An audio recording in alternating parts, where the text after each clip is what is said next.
रश्मि को मूली के पराठे खाने का बहुत शौक था। वो हर वक्त मूली के पराठे ही खाया करती थी। इसके अलावा उसे कुछ भी पसंद नहीं था। एक रोज लड़के वाले उसे देखने आए।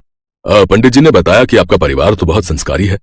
पंडित जी की बात बिल्कुल सही निकली। अब जल्दी से एक बार रश्मि बिटिया को भी देख लें तो हमारा मन हल्का हो जाए। क्यों राकेश बेटा, मैंने सही कहा ना? हाँ पापा, हम लड़की देखने आए हैं तो लड़की देखकर ही जाएंगे। मेरा बेटा थोड़ा मजाकिया है। कोई बात नहीं, मैं अभी उसे बुला कर लाती हूँ। रश्मि की माँ किचन में गई तो रश्मि मूली के पराठे और चाय बना रही थी। रश्मि, ये तू क्या कर रही है? तुझे देखने लड़के वाले आए हैं और तू आज भी मूली के पराठे बना रही है। माँ, जो मुझे सबसे अच्छा बनाना आता है वही तो बनाऊंगी। आप फिक्र मत करो, मेरे बनाए हुए मूली के पराठे उन्हें बहुत पसंद आएंगे। ठीक है बेटा, तू जल्दी से चल, लड़के वाले इंतजार कर रहे हैं। रश्मि अपनी माँ के साथ चाय और मूली के पराठे लेकर बाहर हॉल में आ गई। रश्मि ने जैसे ही राकेश को देखा वैसे ही वो हैरान हो गई।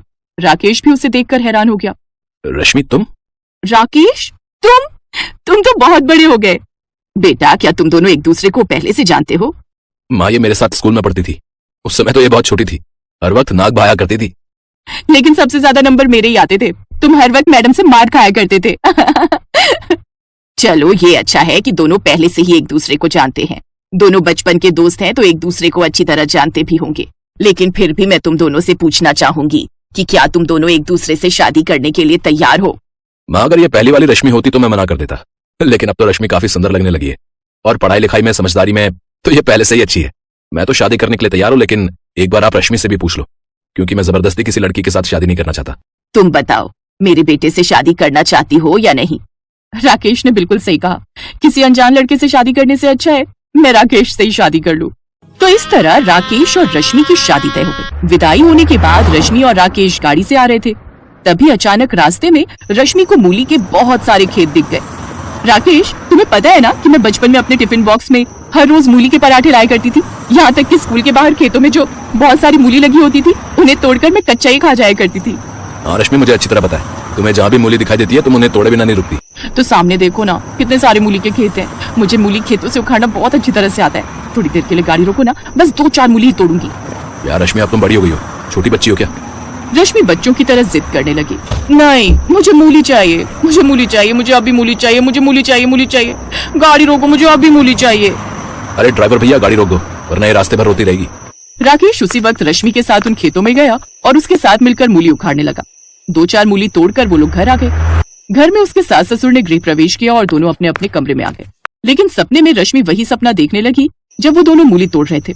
सपने में मूली तोड़ते वक्त वहाँ पर एक किसान आ गया। अरे तुम दोनों क्या कर रहे हो? मुझे मेरी मूली से बहुत प्यार है भाई, और कोई मेरी बनाई हुई चीज चोरी करे उसे मैं नहीं छोड़ता। हाँ अरे चाचा, मैंने 4 मूली ही तो तोड़ी है। मुझे अपनी जिंदगी में सबसे प्यारी कोई चीज अगर लगती है तो वो है मूली। तो ठीक है, अगर तुम्हें सिर्फ मूली ही इतनी पसंद है तो तुम्हारा पति भी मूली ही बन जाएगा। हाँ। देखते ही देखते राकेश मूली बन गया। रश्मि ने उस मूली को उठाया और जोर जोर से रोने लगी कि तभी अचानक उसकी नींद खुल गई। कितना खतरनाक सपना था ये। राकेश, राकेश, कहाँ हो तुम? रश्मि ने पूरा कमरा खंगाल डाला लेकिन राकेश उसे कहीं दिखाई नहीं दिया। तभी उसने बेड पर देखा, एक मूली रखी हुई थी। ये मेरे बिस्तर पर मूली कहाँ से आ गई? तभी अचानक उस मूली से आवाज आई। ये देखकर रश्मि बहुत डर गई। ये मूली नहीं, ये मैं हूँ रश्मि, तुम्हारा पति राकेश। पता नहीं अचानक मैं मूली कैसे बन गया। राकेश, ये सब उस मूली वाले किसान का श्राप है। अभी थोड़ी देर पहले मैंने सपने में देखा कि जब हम लोग मूली तोड़ रहे थे तभी अचानक वहाँ पर किसान आ गया और मुझे श्राप दे दिया कि तेरा पति मूली बन जाएगा। और सपने में मैंने देखा कि तुम मूली बन गए। जैसे मेरी आंख खुली तो तुम सच में मूली बन चुके हो। अब क्या होगा रश्मि? वही तो मुझे समझ में नहीं आ रहा कि क्या करूं। हमें वहाँ पर मूली नहीं तोड़नी चाहिए थी। मैं तो तुमसे बार बार मना कर रहा था, लेकिन तुम ही बार बार जिद कर रही थी। अरे घर आने के बाद मार्केट से मूली ले आता मैं। अब तुम ऐसा करो, मेरा ही पराठा बनाकर खा जाओ मुझे। नहीं, मैं अपना पत्नी धर्म निभाऊंगी, चाहे मुझे उसके लिए कुछ भी करना पड़े। तुम्हें मैं फिर से इंसान बनाकर रहूंगी। इतने में वहाँ पर उसकी सास आ गई। रश्मि बेटा, बहुत जल्दी सोकर उठ गई। चल कोई बात नहीं, ये तो अच्छी बात है। वैसे ये राकेश कहीं दिखाई नहीं दे रहा। कहाँ गया वो इतनी सुबह सुबह? बाथरूम में है क्या? रश्मि डर गई। उसके दिमाग में एक आइडिया आया। सासू माँ, अचानक उनके पास किसी का फोन आ गया और वो सुबह 4 बजे निकल गए। मुझसे बोले कि माँ को बता देना, उन्हें डिस्टर्ब करना ठीक नहीं है। शायद किसी मीटिंग में गए होंगे। ये क्या बात हुई? अभी नई नई शादी हुई है, अभी से काम चालू। कोई बात नहीं बहू, शाम तक आ ही जाएगा। इतना कहकर उसकी सास वहाँ से चली गई। अब मूली बना हुआ पति राकेश और रश्मि दोनों बहुत परेशान थे। मेरी माँ जितनी सीधी दिखती है उतनी है नहीं। अगर शाम तक मैं घर नहीं आया तो वो मुझे फोन पे फोन करती रहेंगी, लेकिन मेरा फोन तो यहीं पर रखा हुआ है। फोन नहीं लगेगा तो पुलिस तक बात चली जाएगी। तुम्हारी बात भी नहीं सुनेंगी। हम कितने भी बहाने बना लें, वो एक नहीं मानने वाली।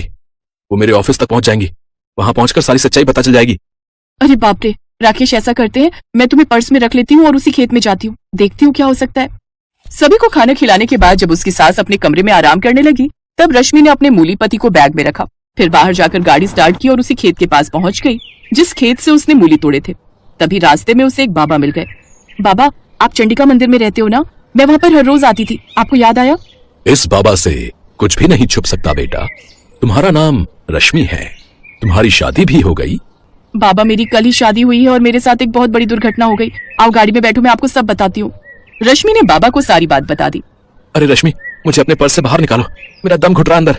हाँ रश्मि बेटा, उसे बाहर निकालो, चिंता मत करो, तुम्हारा पति फिर से असली रूप में वापस आ जाएगा। चलो उसी खेत में चलते हैं। रश्मि ने अपनी मूली पति को हाथ में लिया और बाबा के साथ उसी खेत में चली गई। वहाँ पर वो किसान भी मौजूद था जिसे उसने सपने में देखा था। प्रणाम बाबा, आप यहाँ कैसे? तुमने इस बिटिया के पति को मूली बना दिया है। बाबा, ये दोनों मेरे खेतों में मूली चोरी कर रहे थे, बताइए। अगर 2-4 मूली ले भी ली तो इसमें इतना बड़ा श्राप देने की क्या जरूरत थी? और तुमने उस समय तो श्राप दिया नहीं, सपने में आकर श्राप दे दिया। बाबा, ये सिर्फ मेरी मूली नहीं है, ये सभी मेरे बच्चे हैं। तो ठीक है, अगर तुमने आज तक अपनी पूरी जिंदगी में कोई भी चोरी ना की हो तो तुम इंसान ही बने रहोगे, वरना इसी वक्त तुम भी मूली बन जाओगे। देखते ही देखते वो किसान भी मूली बन गया। अब हिसाब बराबर हो गया। तुमने इस बिटिया की जिंदगी बर्बाद की क्योंकि उसने गलती की थी, तो उसके कर्मों का परिणाम तुमने दे दिया। अब तुम्हारे कर्मों का परिणाम भी तुम्हें मिल गया, तो हिसाब बराबर। बाबा, मुझे माफ कर दो, मैं अपना श्राप वापस लेता हूँ, लेकिन फिर से मुझे किसान बना दो, मैं दोबारा मूली उगा लूंगा। लेकिन अगर मैं ही जिंदगी भर मूली बना रहा तो फिर मेरे परिवार का क्या होगा बाबा? ये बात तुम्हें पहले सोचनी चाहिए थी। तुमने ये नहीं सोचा कि एक नई नवेली दुल्हन के पति को तुम मूली बना दोगे तो उसकी जिंदगी कैसे बीतेगी।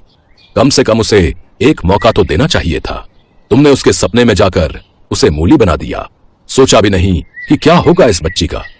बाबा, आपने बिल्कुल सही कहा, मैं अपना श्राप वापस ले लेता हूँ। इस बच्ची का पति अभी इसी वक्त इंसान बन जाए, लेकिन बाबा मुझे तो आप ही दोबारा इंसान बना सकते हैं। इतने में रश्मि का पति राकेश मूली से इंसान बन गया। राकेश और रश्मि बहुत खुश हुए। रश्मि, मैं फिर से इंसान बन गया।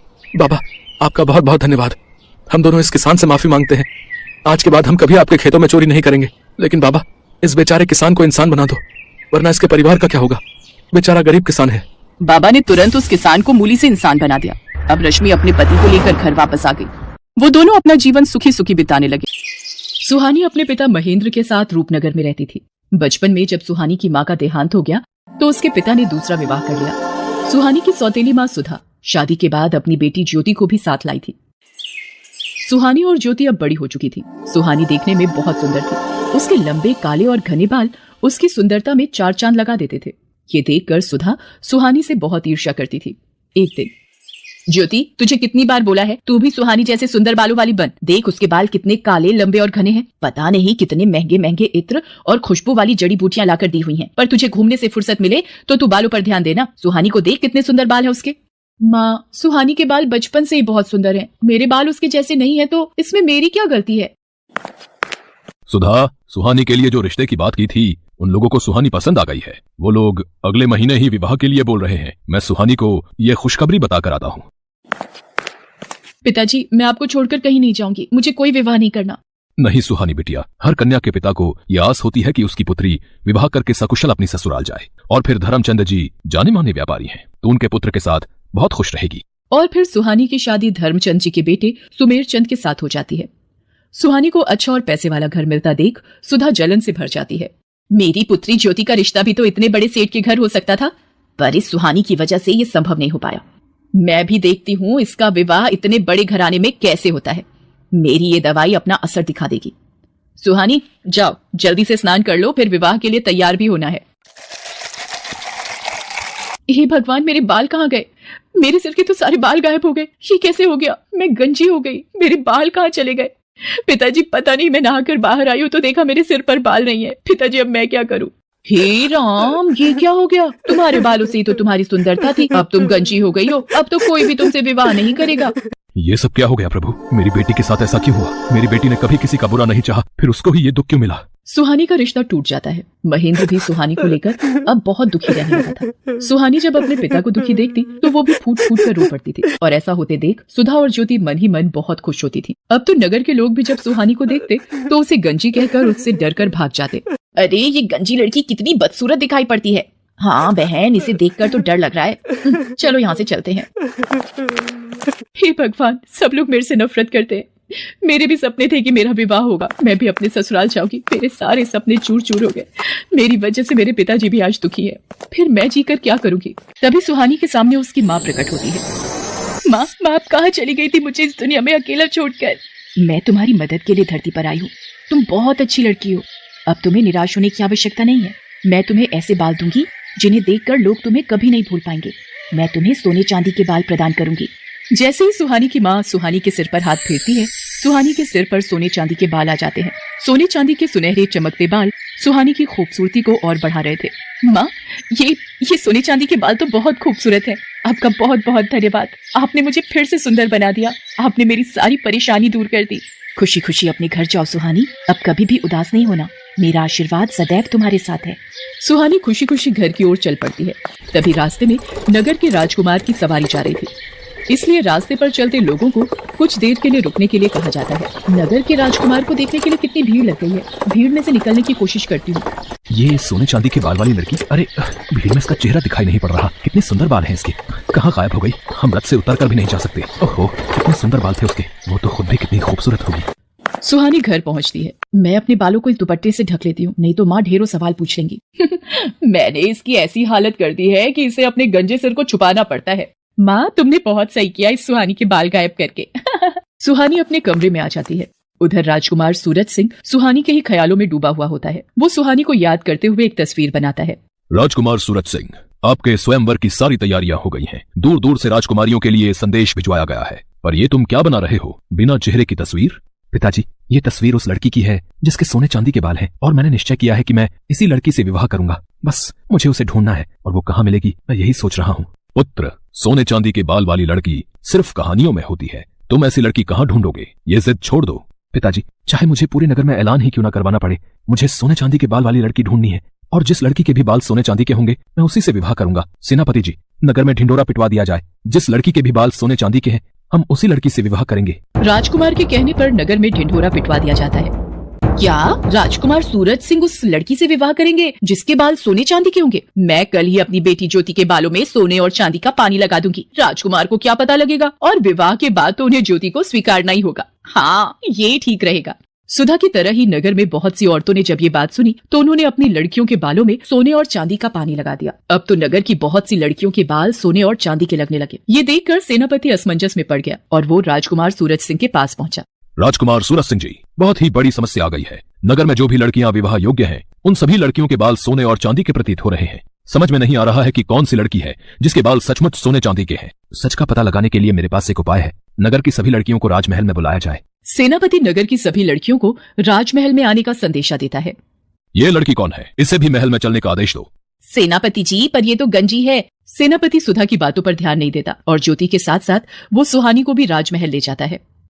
आप सबको मैंने इसलिए आमंत्रित किया है कि मैं अपने लिए उचित वधू ढूंढ सकूं, पर आप सबने ही अपने बाल सोने और चांदी के कर लिए। अब एक एक करके सभी कन्याएं इस फव्वारे के नीचे खड़ी होंगी और बालों की सच्चाई सामने आ जाएगी। ये क्या हो रहा है? अब तो ज्योति की सच्चाई राजकुमार के सामने आ जाएगी कि इसके बालों में सोने चांदी का पानी चढ़ा हुआ है।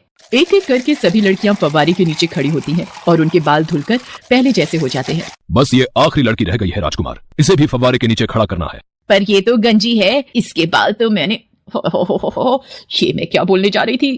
इनमें से तो कोई भी लड़की सोने चांदी के बाल वाली नहीं निकली। पता नहीं वो कौन थी। बस ये आखिरी उम्मीद रह गई है। सुहानी घबराते हुए सिर से अपना दुपट्टा उतारती है। सुधा और नगर के सभी लोगों की निगाहें सुहानी के सोने चांदी के बाल देखकर दंग रह जाती हैं। सुहानी फव्वारे के नीचे खड़ी हो जाती है। उसके बाल तो सचमुच सोने चांदी के थे। ये देखकर राजकुमार खुश हो जाता है। हम तुमसे विवाह करना चाहते हैं, क्या तुम्हें मंजूर है? आपको पति के रूप में पाना मेरा सौभाग्य है, पर मेरे बिना पिताजी। सुहानी बेटी, अब वक्त आ गया है तो इस दुख भरी जिंदगी से आजाद हो जाए और खुली हवा में सांस ले सके। तुझे जीवन में बहुत दुख मिले हैं, पर अब राजकुमार सूरज सिंह के साथ विवाह करके तुम बहुत खुश रहोगी। सदा खुश रहो मेरी बच्ची। सुहानी को उसकी अच्छाई का फल मिल जाता है और राजकुमार सूरज सिंह के साथ उसका विवाह संपन्न हो जाता है और सुधा अपने हाथ मलती रह जाती है।